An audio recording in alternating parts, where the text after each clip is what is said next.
Late October 2009, western North Carolina, near the state line, where the ridges fold over each other and the map stopped being honest.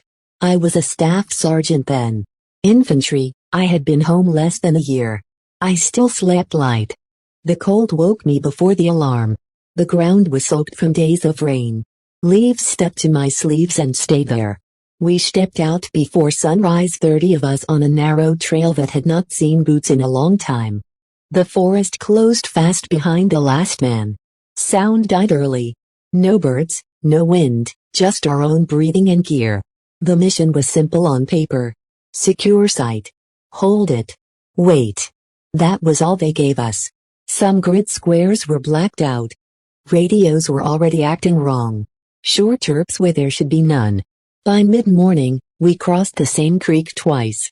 Same dead tree. Same bend in the water. I checked my pace count again.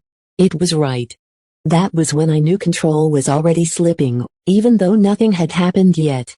Before we start the video, hit the subscribe button to support the channel. We halted after the second creek crossing. Same rocks, same slick mud. I walked myself from bank to bank. Nothing had changed. The water was cold and clear. No reason to doubt it. Still, the map said we should have been climbing by then. I called up the platoon. We checked compasses. They did not agree. One pointed east. Another drifted slow like it was tired. The GPS showed us inside a box that was marked blank. No contour lines, no names, just empty space. The lieutenant said we would push on. He sounded calm. He always did. We adjusted our line and stepped off again. The forest took us back in.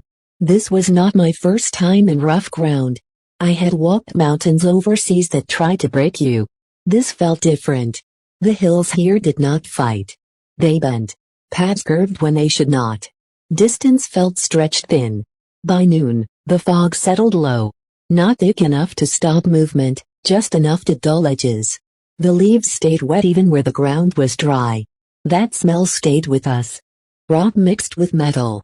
It sat in the back of my throat. We reached a small clearing that matched one of the unplugged grid corners. No wreckage, no smoke, just churned dirt and broken brush. Trees leaned inward like they had been pushed. The ground was warm under my palm. We set a perimeter anyway. Standard arcs, clay soil stuck to boots. Radios chirped again. Short tones, no voice. When I tried to answer, my own call came back a few minutes later. Same words, slightly off timing. A guard unit guide named Hanan walked over to me. Local guy grew up hunting these hills. He said a place felt wrong.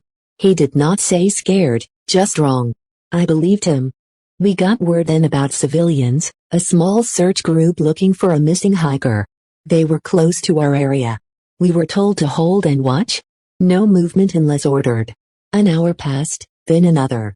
The fog did not lift. My hands were numb. I checked my watch. It read a different time than the lieutenant's by 10 minutes. No one could explain it. Hanson stepped off with a runner to check a trail marker. They were gone less than 5 minutes. The runner came back alone, pale, said Hanan just was not there anymore. No shout, no tracks leading away, just leaf litter like it had never been touched. That was when the mission changed without anyone saying it out loud. We searched for hints in the way we were trained. Slow, wide, careful with spacing. We marked trees with tape. I kept my squad tight enough to touch packs if needed. The ground gave us nothing back. No prints, no snap branches. Even the leaves looked settled. Command came over the net with clipped words. Maintain position. Limit movement. Report only confirmed contact. No mention of recovery. No mention of the guide by name. That sat heavy. By late afternoon, the temperature dropped fast. The fog thickened but never turned into rain. It beat on gear and skin. I tasted metal again, like pennies. It came and went without pattern. We pulled security through the first night. No sleep beyond short kneeling rests. Batteries drained quicker than they should have. Night vision flickered, then steadied, then flickered again. I shut mine off and trusted my eyes. Around midnight, we heard footsteps outside the wire. Slow, even, not cautious, I challenged. No answer. The steps stopped when I pushed a fire team out to check. There was nothing. No sound retreating. No movement at all. Just before dawn, a civilian stumbled into our perimeter. Middle-aged, clothes torn, shoes gone. His feet were cut but not bleeding much. He sat down when we touched him and did not resist. His eyes were open but empty. His hands were clean. Inside his jacket was dry. He could not speak. His jaw worked like he was chewing something hard. His teeth were worn flat. That takes time. More time than Lee was missing. We wrapped him and kept him warm. I radioed it up. The reply came back late and wrong. My words echoed first. Then a second voice repeated them slower. Not distorted, just delayed. The lieutenant ordered us to hold again. No medevac, no movement. We were told investigators were inbound. No timeline. By the second day, the forest started to feel smaller. Not closer, just tighter. Paths bent back on themselves. We crossed the same clearing 3 times from different directions. The warm ground was still warm. Men started missing small things. A mag left behind. A glove dropped and never found. Watches drifted further apart. We tried time hacks. They did not hold. One private swore he saw headlamps moving uphill. He followed until he realized the lights were our own. Seeing through trees at an angle that made no sense. He laughed it off. His laugh did not sound rape. We found marks then. Prints in the mud that were too even. Not boots, not animals. Long stride, no drag. They led nowhere and everywhere. Late that evening, we reached a cut in the hillside. Fresh scrape marks, soil still loose. A dark opening where the map showed solid ground. Cold air came out of it, steady and dry. The metal taste came back strong. No one ordered us inside. No one ordered us away. We set security and waited. The waiting felt like the worst choice, and still we stayed.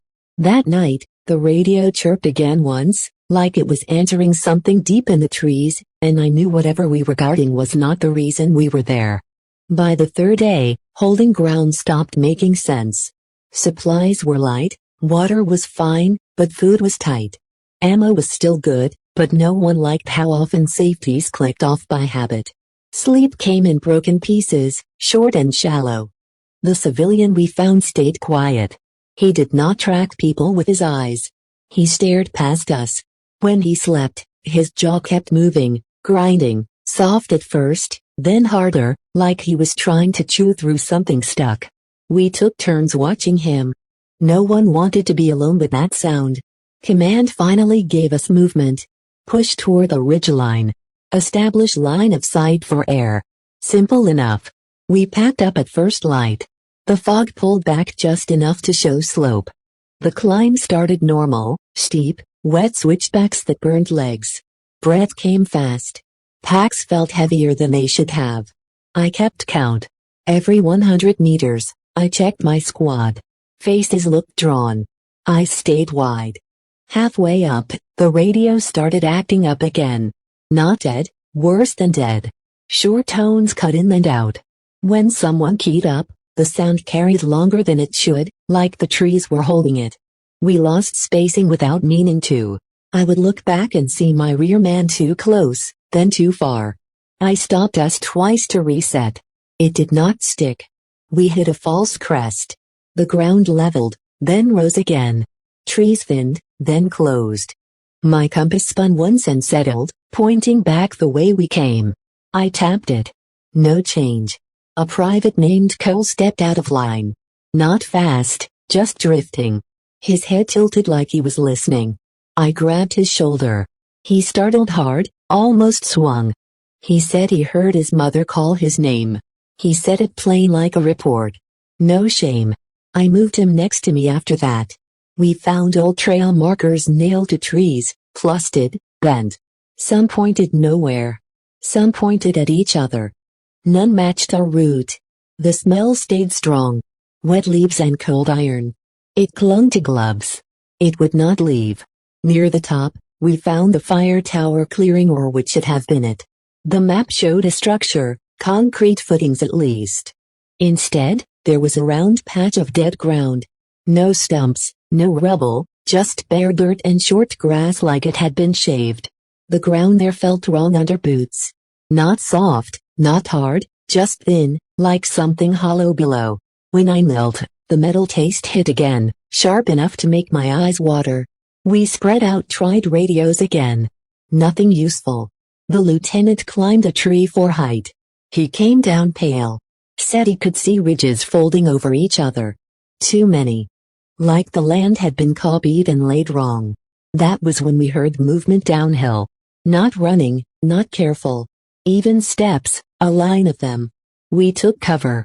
Weapons up. Fingers straight. The steps kept coming. Shapes appeared through the fog. Human height. Human shape.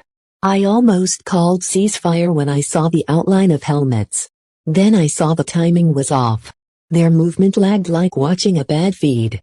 Someone fired. One shot, then another. Tracers cut through fog and vanished. No return fire. The shapes broke apart and were gone. The forest swallowed them without sound. We checked ammo. Too much gone for nothing gained. The lieutenant called it in. The reply came back late and rung again. His words echoed first, then another voice repeated them slower, stretched thin. We pulled back from the clearing and moved along the ridge. The slope kept going. No drop, no view, just more trees. The ridge line did not exist the way it should have. We found a rock cut then. Clean lines, too. Clean. A steel door set into stone. No markings, no rust. A keypad with a faint green light. Power where there should have been none. Cold air pushed out from the seam. Dry, steady. The tone was there, too. Low, almost below hearing. It made teeth ache. It made head throb. One of the men laughed, short, sharp. He stopped when no one joined. I told everyone to back up, create space, control breathing. Before we could decide anything, a man stumbled out of the trees behind us. Federal patch, torn sleeve, blood down one side of his face. He raised his hand slow. He said they lost it. He said a container split. He said exposure was possible. He kept repeating one thing over and over like he could not stop. It copies patterns. Then he sat down and started to shake. The door stayed closed. The forest stayed quiet. The radio chirped once like it had hurt him. We moved the injured federal man into the tree line and set a tight circle. He said his name once, then forgot it. His pupils stayed wide even in shade.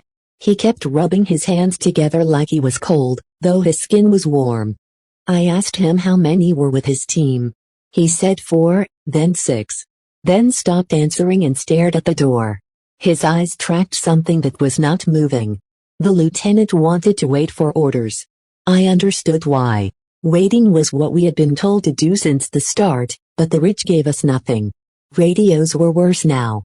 Calls came back with our own voices layered over each other, slightly out of sync. It made it hard to think. We heard footsteps again, close this time, on the ridge behind us. Then on our left, then below. No rush, no care, just steady movement, like patrol pace. We shifted security. I counted heads twice, same number. Still, it felt wrong, like there were more shadows than men. The federal man started to cry without sound. Tears ran down, but his face did not change. He said they thought it was safe because it learned by watching, not touching. He said the forest was chosen on purpose. He would not say who chose it. When the first cam light went dark early, no one spoke. When the second did the same, someone swore under his breath and stopped. We pulled them and relied on eyes and hands. One of my soldiers, Ramirez, froze in place, just stopped mid-step. I grabbed his vest. He pointed into the trees and said he saw me standing there already. Said the other me was watching us. Said it smiled wrong. I moved him back and put him between two steady men. I did not look where he pointed. A burst of radio traffic hit all at once. Call signs we knew. Call signs we did not. Old voices, new ones, all talking over each other, then silence. The tone stayed behind, thin and steady. The lieutenant made the call. We were not holding anymore. We were moving to the door, not because we wanted inside, because staying outside was worse. We stacked with care. No rush, no talk. The keypad lit when we got close. No one touched it. The door unlocked on its own with a soft click that felt too polite. Cold air rolled out stronger. It smelled clean. No rot, no iron. That alone made it feel dangerous. Inside was a short corridor, concrete walls, old pink peeling in strips. The floor was dry, no dust, like it was kept that way. The door closed behind us on its own. The sound was solid and final. Lights came on as we moved. Not bright, just enough. The federal man refused to go farther. He pressed against the wall and slid down until he was sitting. He covered his ears. The tone was louder now, still low. It made my teeth buzz. The corridor opened into a wide room. High ceiling, steel rails in the floor, restraints bolted to the concrete, old warning signs with the words scraped off, drag marks led toward a second exit. There was no container, just pieces, bent metal, foam lining torn open, empty. We heard movement again inside. This time, footsteps that matched ours, but not in the same order. When I turned my head, I saw my own arm move a bead late in the reflection of a dark panel. It corrected itself when I stared too long. A shout echoed from the corridor. One of ours. Then another voice answered with the same words. Wrong timing. Panic rose fast. Someone fired. The round cracked loud in the closed space. A man went down. Friendly fire. No doubt. Blood pooled dark on the floor. He was alive for a moment. Tried to speak.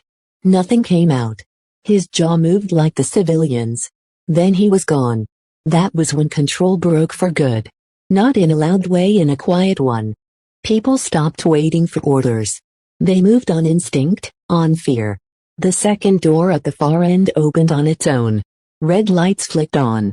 A low hiss filled the room. Air moved fast. Old systems waking up. We ran. The passage beyond was narrow. Rock walls close enough to touch both sides. The air burned the lungs. Not poison, just wrong. Men coughed. Eyes watered. Behind us, something followed. Not running, matching pace.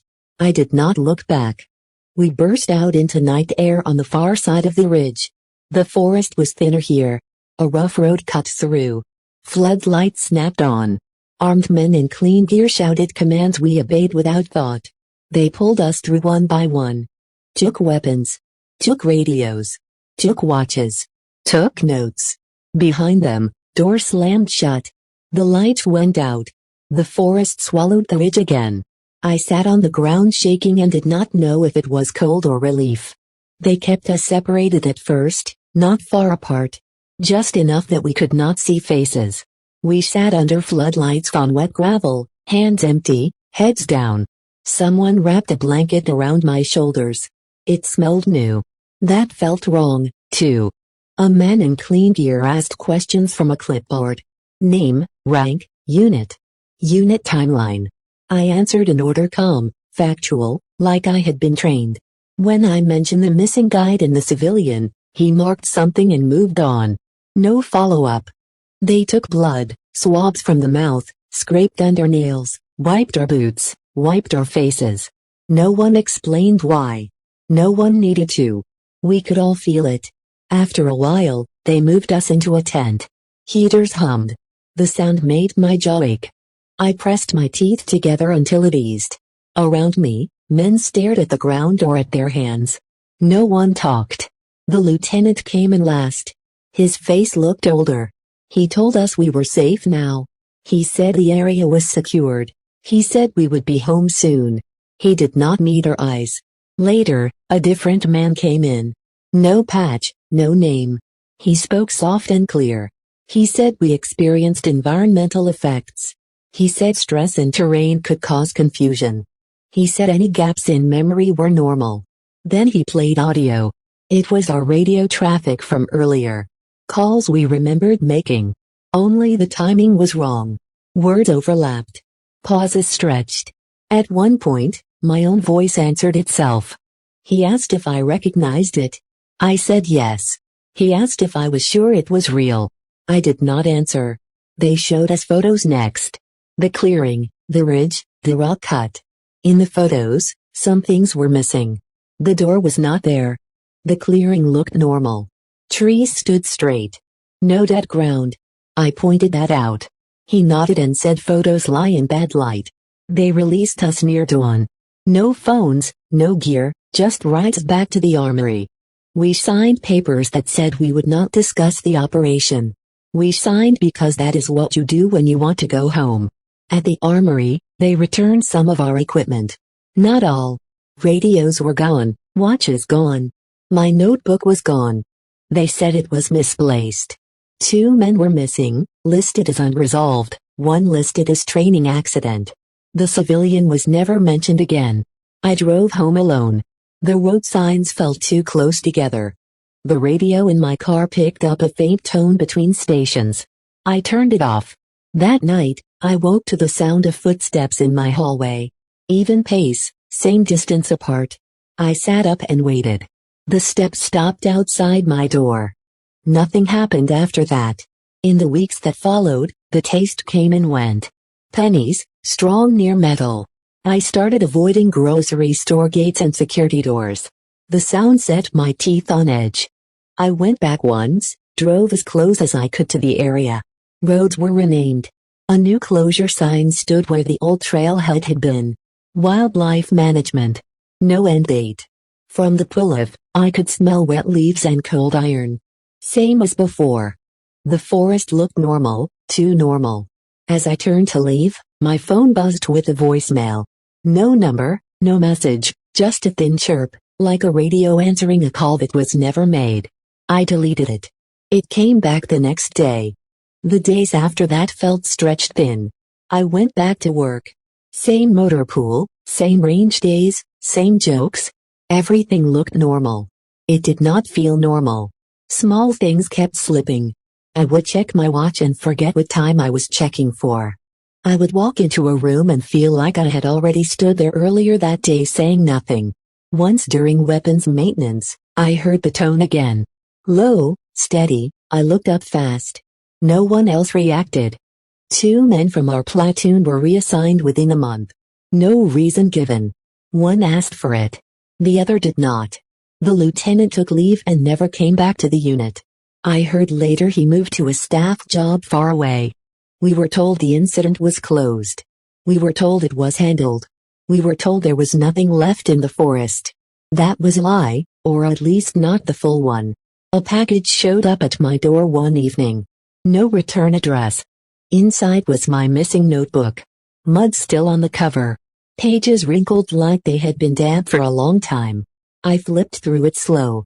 Some entries were missing, torn clean out. Others were there but wrong. My handwriting, but words I did not remember writing, times that did not match. Sketches of the ridge drawn over and over, each one slightly different. On the last page was a map hand-drawn, a loop, the creek, the clearing, the ridge that never ends.